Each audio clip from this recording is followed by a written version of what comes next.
In today's business news, let's discuss Rivian, specifically the Rivian R1S. Do you know anyone who owns a Rivian? Maybe you do. Maybe you own Rivian stock. Let's get some information from the inside. Right behind me is a Rivian R1S, and this may be the perfect SUV. Because there's no gas tank, I can fit a full-size carry-on down there. I have organized storage. Plus, if I fold these seats down, I have an insane amount of room. And because there's no engine, you can fit even more stuff up front. Plus, you can get the tailgate ready for later. And if you want to add to the party, you have 1,500 watts of power. And you have a Yeti that watches over your car. Inside, you get this giant glass roof, heated and ventilated seats, 2 screens. You can have a built-in Bluetooth speaker, storage area up there, built-in cup holders, a charging pad that can fit 2 phones, more storage area right in there, plus even more storage right under here. And if you happen to drop anything in the pit of no return, you can find it with your built-in flashlight. And this has a dog mode. In the second row, I have great headroom and legroom, awesome USB placement, built-in coat hangers, cup holders, heated seats, and to get to the third row, I just push this button. And it makes 835 horsepower. Let's go a bit further and take a look at this Business Insider article called "A Rivian Buyer Got His Dream Car After a 3-Year Wait. Days later, the car was dead, and he faced a $2,100 bill." Again, this is for the Rivian R1S. The summary is that Rivian's customer service disappointed one early adopter during a time of need. Let's pause for a moment and talk about these early adopters. Often they're promoted in technology and in marketing as those buyers who are on the cutting edge of new products. I have to be the first one to have it. And they're willing to usually pay the highest price in order to have the newest product in the most timely manner, and even sometimes early, hence the word early adopter. Well, technically I'm supposed to be at work. What would I be doing if I wasn't in line? Taking in Manhattan. But with my iPhone, I sort of am at work at the same time. I'd probably be at home playing some PlayStation 3. I am here on this fabulous, beautiful day to stand in line and wait for the new iPhone 4 for my boss. I'm here willingly. I guess I'm last in line then. Yeah, the last line. It's looking at about a 10-hour wait.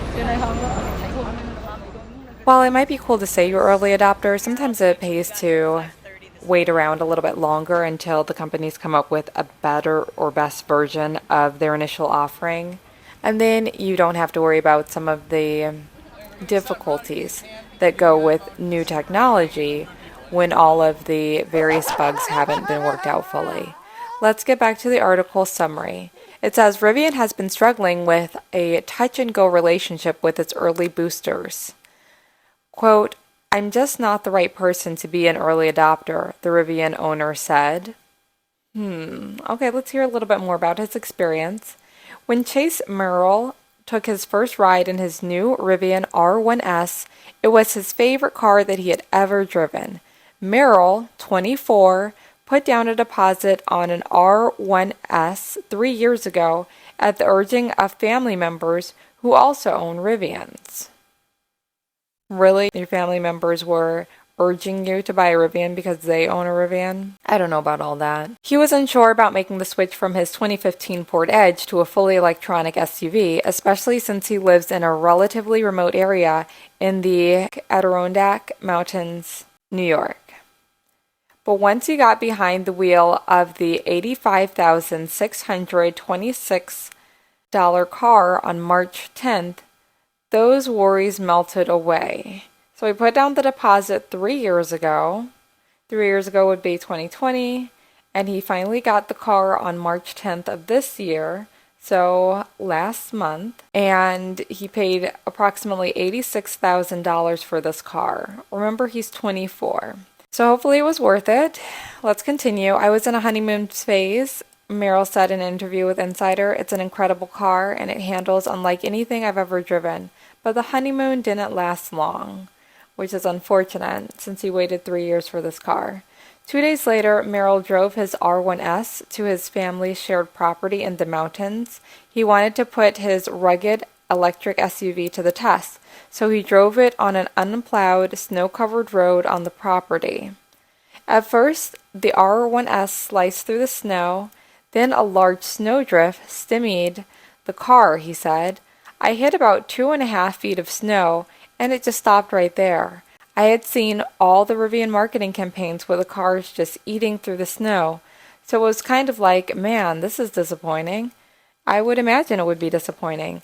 It's good that he was just kind of testing it on his family's property as opposed to actually being out in the cold road in the middle of nowhere and the car stopped, so that's a positive. Merrill said that he's dislodged cars from the snowbanks before and enlisted another vehicle to help pull him out. While he was sitting in the driver's seat, unbuckled, rocking the R1S out of the snowbank, he said that he accidentally triggered a safety feature that caught the car stuck between the park and drive gears. Okay, that's no good. What happens when it gets stuck between park and drive? His Rivian was bricked, rendering it completely useless. To make a long story much shorter, the Rivian was loaded onto a flatbed and driven to a service center in Chelsea, Massachusetts, hundreds of miles away, and the towing fee was $2,100. At first, Rivian declined to pay for the tow, but later the company agreed to do so after it was contacted by Business Insider. The article never states what the exact fix for the Rivian was, but Merrill said that he later learned that a simple reset may have resolved the issue that bricked his car, without requiring a service visit.